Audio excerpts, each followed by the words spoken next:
Right, so welcome back, everybody. Calculus AB.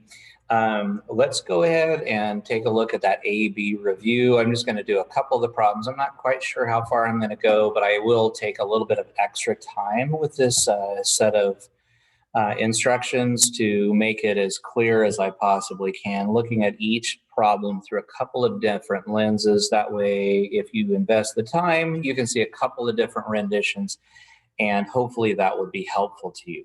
So what I want to do is, again, just no big deal, just start with our very first question, which is referring to the value number 1, y is the square root of 2 minus x. And it does go through a series of questions here. Let me go ahead and move the screen up so I can see it just a little better. And it starts off by asking about the x and y intercepts. So one thing to recall is your x-intercept would literally be the value where the graph actually crosses the x-axis, which actually implies that the value of y should be 0. In other words, the answer should be 0. So if you look right here, the only value that I could plug in for x that would produce an answer of 0 would be the number 2. So over here, I just made a quick graph. That's the number 2, 0. That would be my x-intercept. My y-intercept, on the other hand, happens to be the value when I plug in 0 for x, and of course 2 minus 0 is 2, so root 2, we're looking this way. Well, that automatically gives you a little bit of an idea about the graph of this function and a couple of ways to look at that. And that is, you should know from last year in math analysis and or algebra 2, y equals the square root of x is a graph that looks like this. So you can tell quite quickly that the graph is going to actually be shaded the other direction. And there's a couple of reasons for that. So we could surmise this is the answer, which makes our domain, which is our allowable set of x values, those values of x that are less than or equal to 2. Now, we could use a slightly different notation and say x is an element of the values from negative infinity up until we reach the number 2, where, of course, we can't include negative infinity, but of course, we can include the number 2 because that works. And in the same way, the range, we could either say y is greater than or equal to 0, or y is an element of the set from 0 to infinity. Now, that's a little bit of an analytic approach, but we could also take a look at this through another lens, is that if you started with y equals root x, and you looked at f of negative x, we should know that that produced this value, which, again, the original graph is the square root of x, as I indicated up here. This value, when you do f of negative x, reverses it across the y-axis. It's a nice little reflection. And of course, if we consider this to be g of x as being this guy, if we looked at g of x minus 2, which then takes the given value x that I had right here and replaces it with x minus 2, it would take this graph of g right here and actually move it. Remember, things in the inside do the opposite of what they say, and it shifts it to the right 2 units, and it yields the same graph that we looked at here.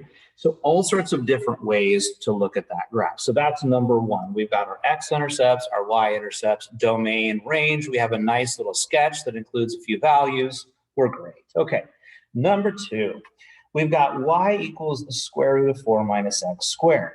Now, again, we can look at this in a purely algebraic standpoint and say, hey, this is a difference of squares. Anytime you have an a squared minus b squared, which if you look at it carefully, that's exactly what we have, a squared minus b squared, that factors to a plus and a minus b. So it's a very, very helpful thing to look at. So if we looked at a being 2, because 2 squared, and b being x, we'd have 2 plus x and 2 minus x. Now, in terms of what we talked about already, again, the x-intercepts happen to be the values where you plug in 0 for the answer. But in this case, if I'm looking for an answer 0, we could get an answer of 0 from the number 2, or we could also equivalently get an answer from negative 2, because that also does that. The y-intercepts come from when you plug in 0 for x. Well, 4 minus 0 squared is well, 4, and square root of 4 is 2. So we have a nice little intercept. So we could, again, plot those intercepts. I'm going to call this one A, this one B and C. We got A, B, and C. You can kind of see the value. And playing connect the dots, you probably would get a pretty strong idea that this is a semicircle, and it is. Anytime you have this difference of squares like that, that's going to form a nice little semicircle. And we described that in class because if you square both sides, and then if you move that across, you're at x squared plus y squared equals 4.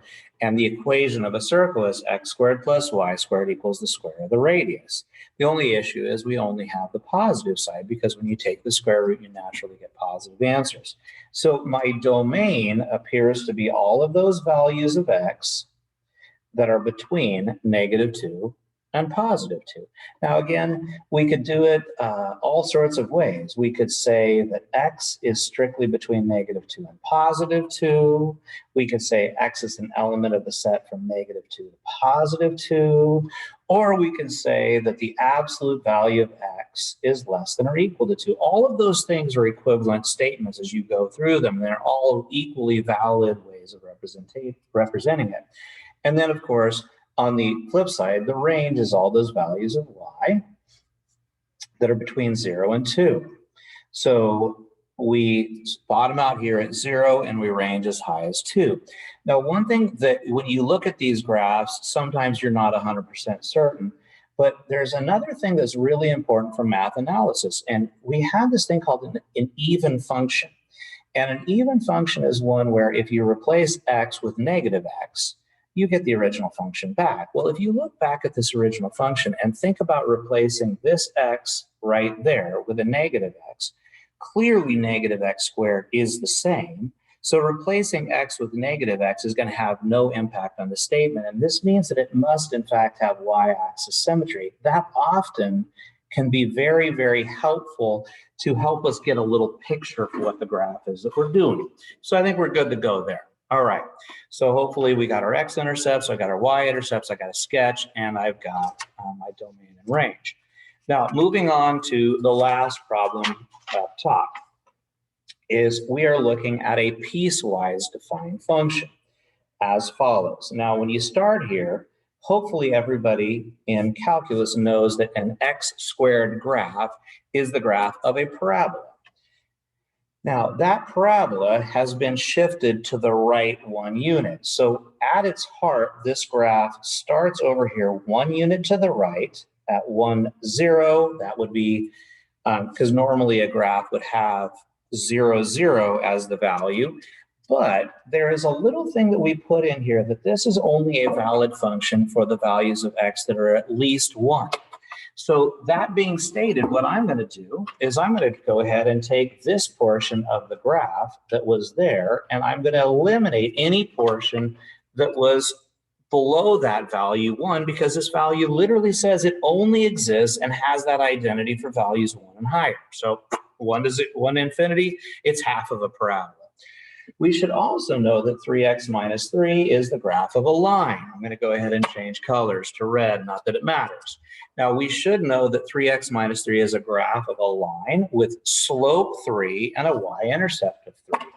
So if I could darken this back in. So if my y-intercept is 3, so here is 0, -3. I rise 3 and run 1. It's going to come in like this. And so I've got this nice little graph coming like this. Now, as soon as I do that, you should say that we have a very, very serious problem, because that is not a function. Notice I would fail the vertical line test, but again, this is called a piecewise defined function. It is a function. It is well known to be so, because this says that I'm only going to be a line up to, but not including 1, which means the portion that's below 1 doesn't exist. So what we're doing is we're stitching together a line, and it ceases to be a line right here at 1. So there's technically an open circle there, but this other one happens to be exactly the same point that stitches it together. And so it is continuous. It goes on without any gaps, but it's there. So as we look through our x and y intercepts, you could see graphically that my x-intercept happens to be at 1, 0. My y-intercept happens to be at 0, -3.